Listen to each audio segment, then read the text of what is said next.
The fundamental unit of life. सबसे पहले cell. तो सेल बेसिक स्ट्रक्चरल और फंक्शनल यूनिट होती है लाइफ की।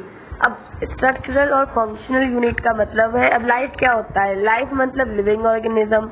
तो living organism are made up of cells. Cell से बनता है कोई भी लिविंग ऑर्गेनिज्म, चाहे वो ह्यूमंस हो, प्लांट हो, एनिमल्स हो, एटसेट्रा। तो जो दूसरी चीज structural organization of cell. Cell के स्ट्रक्चर्स दो तरीके के होते हैं, प्रोकैरियोट्स और यूकैरियोट्स। प्रोकैरियोट्स को हम सिंगल सेल माइक्रो ऑर्गेनिज्म भी बोलते हैं, जो कि सबसे पहले अर्थ पे अगर सबसे पहले कोई आए थे तो वो प्रोकैरियोट सेल आए थे। प्रोकैरियोट सेल में कौन कौन है? प्रोकैरियोट सेल में बैक्टीरिया और आर्कियाज आते हैं। The photosynthetic prokaryotes are cyanobacteria that perform photosynthesis. Photosynthetic prokaryotes का मतलब है ये ग्रीन कलर के होते हैं और ये अपना खाना खुद बनाते हैं। मतलब ये सनलाइट के through the process of photosynthesis ये अपना खाना प्रिपेयर करते हैं, किसी पे डिपेंड नहीं होते। तो ये होते हैं प्रोकैरियोट्स।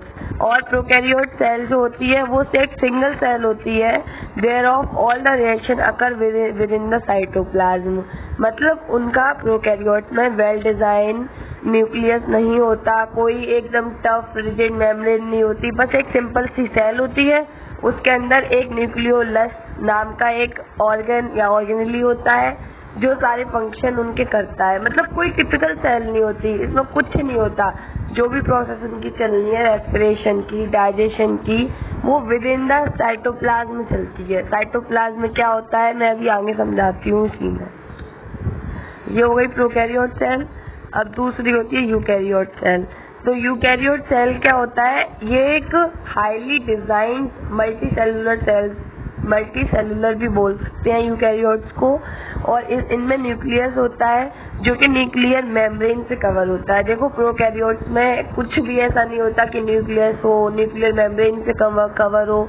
उसमें एक सिंपल न्यूक्लियोलस होता है जो कि सारा काम करता है। लेकिन यूकैरियोट्स में न्यूक्लियस भी होता है और वो एक मेम्ब्रेन से भी कवर होता है and form large complex organism, जो कि एक कॉम्प्लेक्स ऑर्गेनिज्म को बनाता है। जब न्यूक्लियस है तो न्यूक्लियस मेम्ब्रेन भी होगी, उसके पास गोल्गी बॉडीज भी होंगी, उसको ER वगैरह भी होंगे।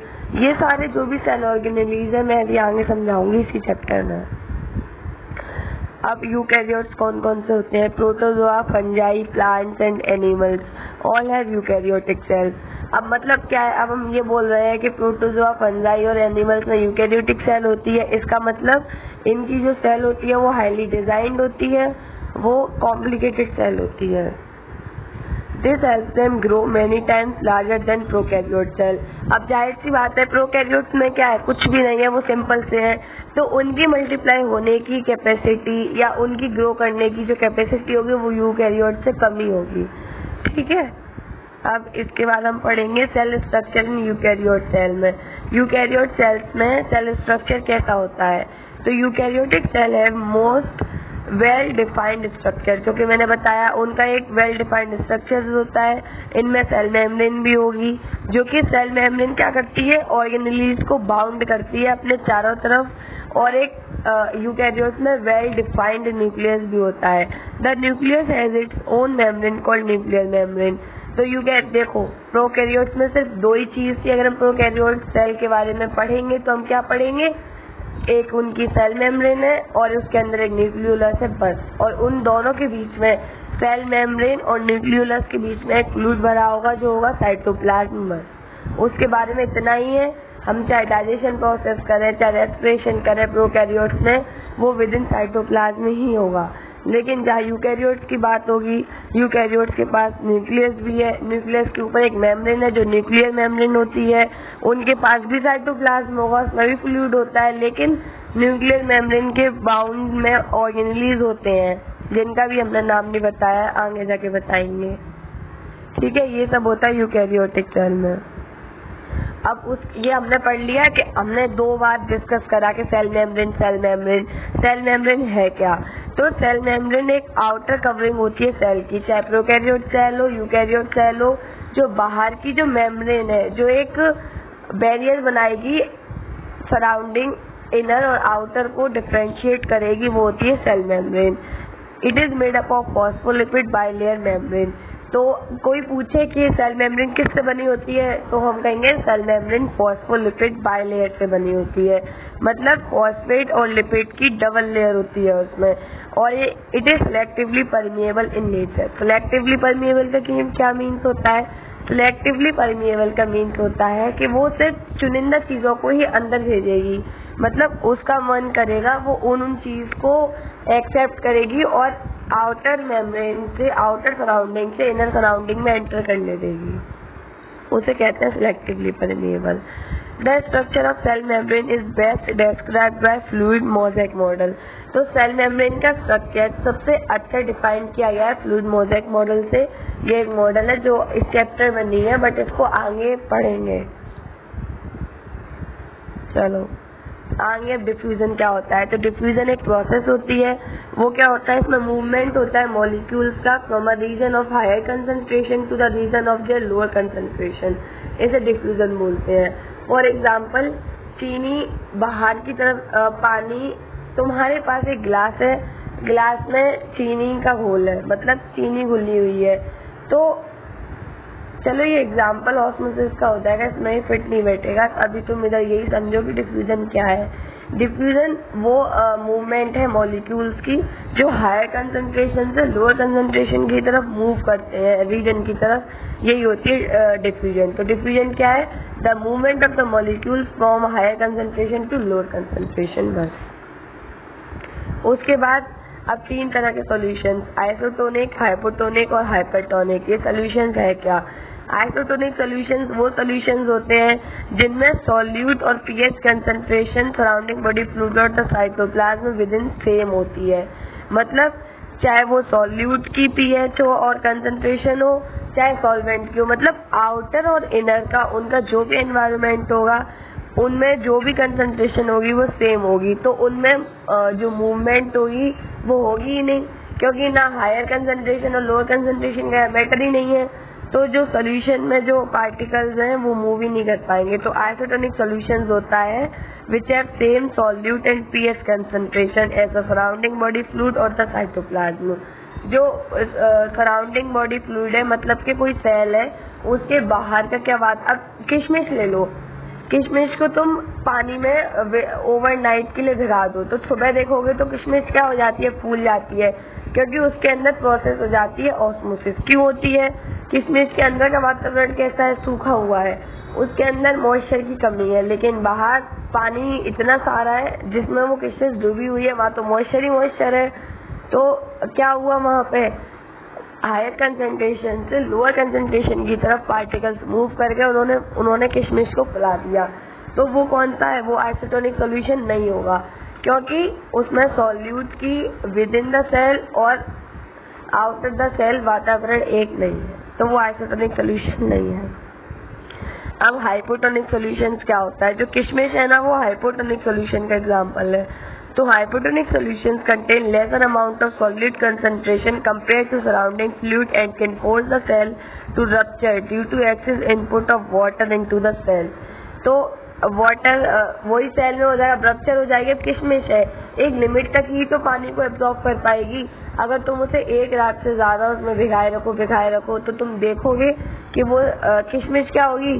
फट जाएगी, क्योंकि उसकी जितनी कंसंट्रेशन होगी, जितना वो पानी को झेल सकती है तो उतना ही तो झेलेगी। तो हाइपोटोनिक सॉल्यूशन में क्या होता है? सॉल्यूट की जो कंसंट्रेशन होती है सेल के अंदर वो कम होती है इन कंपैरिजन टू सराउंडिंग। इस वजह से क्या होता है? सेल रप्चर होने के चांसेस होते हैं, क्योंकि वो क्या करेगा? अब अंदर कंसंट्रेशन कम है तो वो हायर कंसंट्रेशन से लोअर कंसंट्रेशन की तरफ मूव करेगा। तो अगर वो लिमिट से ज्यादा मूव करेगा तो सेल झेल नहीं पाएगी और सेल फट जाएगी। किशमिश का एग्जांपल यह एकदम फिट है। अब हाइपरटोनिक सॉल्यूशंस क्या होते हैं? Hypertonic solutions contain higher concentration of solute compare to the surrounding fluid and thus push water out of the cell shrinking it. अब तुमने एक वो देखा होगा, जोक सुनी है जो बारिश के मौसम में घास में, हरी घास में होती है। तो उस जोक का तुमने एक ये मिथ भी सुना होगा कि अगर वो तुम्हारे हाथ पैर से चिपक जाए तो उसके ऊपर नमक डाल दो। अब ऐसा क्यों? जो जोक होती है ना उसमें इतना मॉइस्चर होता है कि जब वो चलती जाती है ना, स्नेल ले लो, जोक ले लो, जब वो चलती है तो अपने पीछे एक फ्लूइड लाइक स्ट्रक्चर छोड़ती जाती है वाइट ट्रांसपेरेंट कलर का।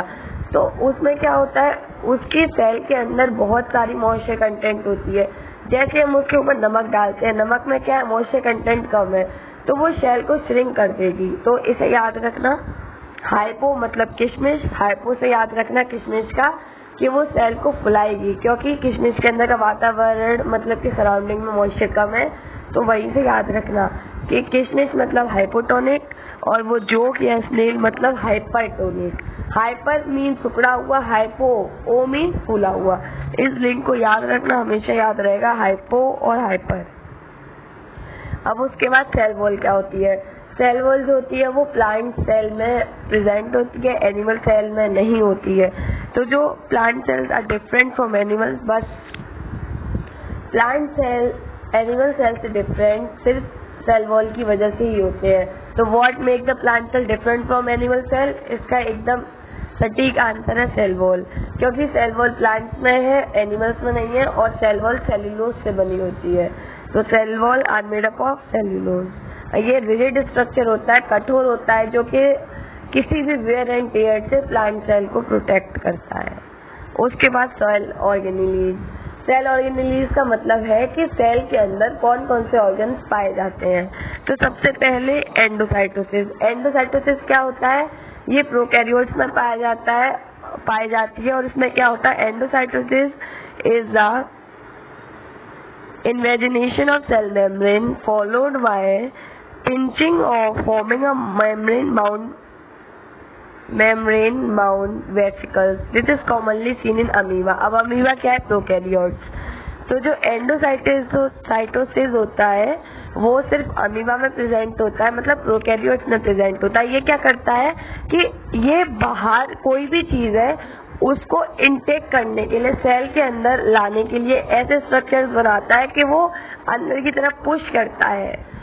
कोई भी मतलब बाहर कोई खाने का सामान है, फॉर एग्जांपल बाहर अमीबा को वो खाना है, तो उसके एंडोसाइटोसिस उसी टाइम एक्टिवेट होंगे और वो फॉल्स पेयर बनाएंगे, जिन्हें हम सूडोपोडियास कहते हैं। वो क्या करेंगे, एक लेग स्ट्रक्चर बनाएंगे और वो इस तरह का घोला घेरा बनाएंगे उंगलियों के जैसा, और वो सेल के अंदर वो चीज आ जाएगी। तो ये होता है एंडोसाइटोसिस। देखो ये ना, जैसे ये है, ये कुछ दिख रहा है, ये है अमीबा का स्ट्रक्चर। ओके, एक मिनट पेन चलाती हूँ मैं।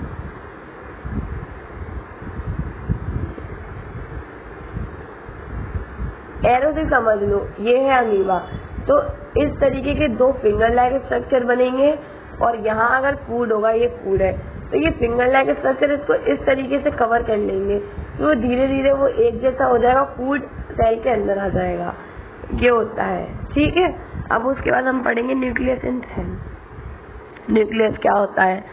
तो nucleus is the processing unit of the cell.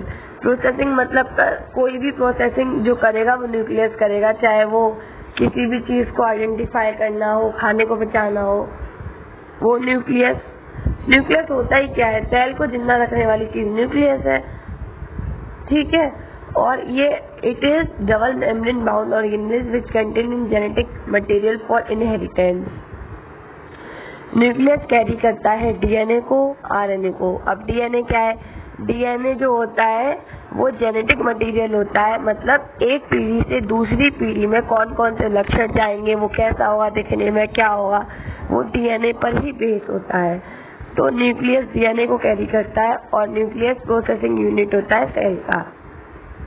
अब क्रोमोसोम्स क्या होते हैं? During the growth phase of the cell the chromatin condenses into a much thicker structure called chromosomes. DNA consume करता है क्रोमोसोम्स को। क्रोमोसोम्स क्या होते हैं? क्रोमोसोम्स जब ग्रोथ फेज होती है सेल की, तो वे क्रोमेटिन कंडेंस हो जाते हैं। कंडेंस मतलब इकट्ठे हो जाते हैं। क्रोमेटिन क्या होता है तुम आगे पढ़ोगे, एक थ्रेड लाइक स्ट्रक्चर्स होते हैं, उससे तुम आगे पढ़ोगे। तो क्रोमेटिन कंडेंस मतलब इकट्ठे हो जाते हैं और वो क्रोमोसोम्स बनाते हैं, जो कि हमेशा पेयर में रहते हैं, दो दो के, ठीक है। अब हम पढ़ेंगे आगे क्रोमेटिन, देखो आ गया chromatin. Chromatin thread like structures होता है which serves as genetic material present inside the nucleus of the cell.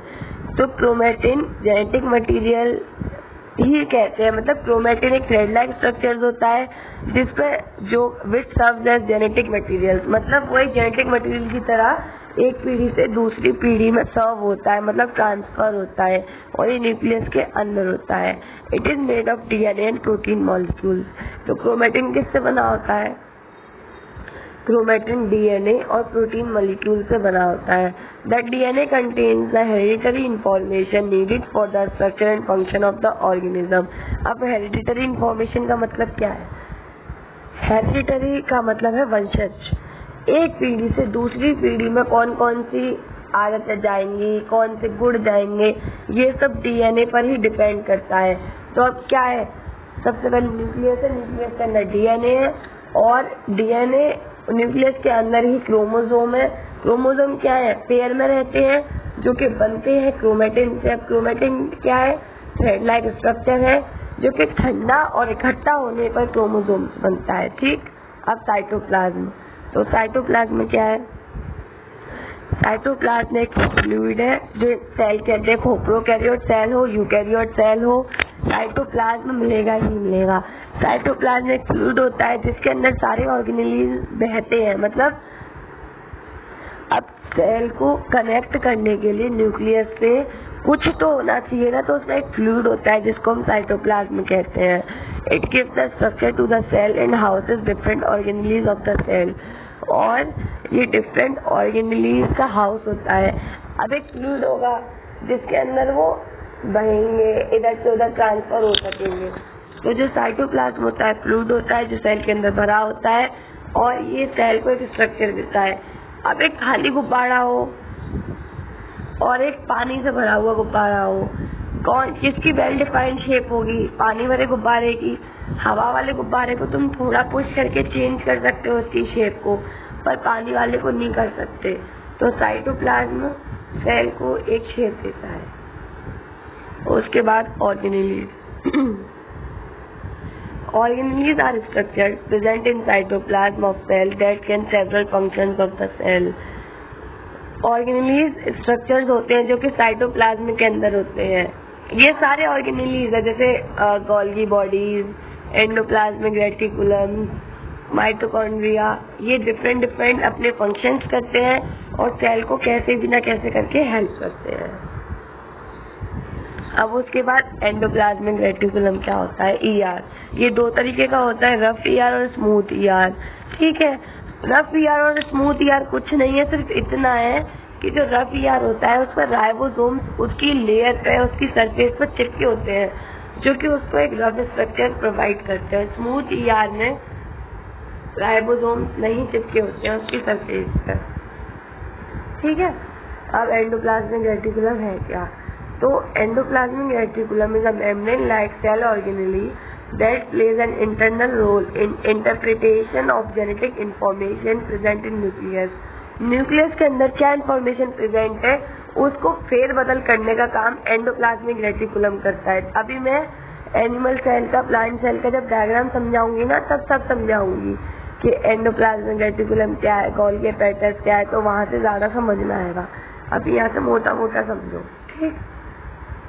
अब ये दो तरीके का था, रफ ईआर और स्मूथ ईआर। रफ क्या था मैंने बताया, one set ribosomes on it, the ribosomes is made of nucleic acid and protein. अच्छा, डीएनए किससे बनता था? डीएनए भी प्रोटीन से और न्यूक्लिक एसिड से बनता था, और ये जो ईआर है ये भी न्यूक्लिक एसिड और प्रोटीन से बनता है। ठीक है। और they are the site of protein synthesis. तो राइबोसोम्स क्या है? राइबोसोम्स प्रोटीन को सिंथेसिस करते हैं, मतलब प्रोटीन को बनाते हैं। ठीक है। The rough ER is also involve in modification and folding of protein. तो अब राइबोसोम्स किसके ऊपर लगे हुए हैं? रफ ईआर के ऊपर। और राइबोसोम्स का काम क्या है? प्रोटीन को सिंथेसिस करते हैं, प्रोटीन को बनाते हैं। तो जो रफ ईआर है उसका ये काम होगा, वो मॉडिफिकेशन और प्रोटीन को फोल्ड करने में मदद करता है।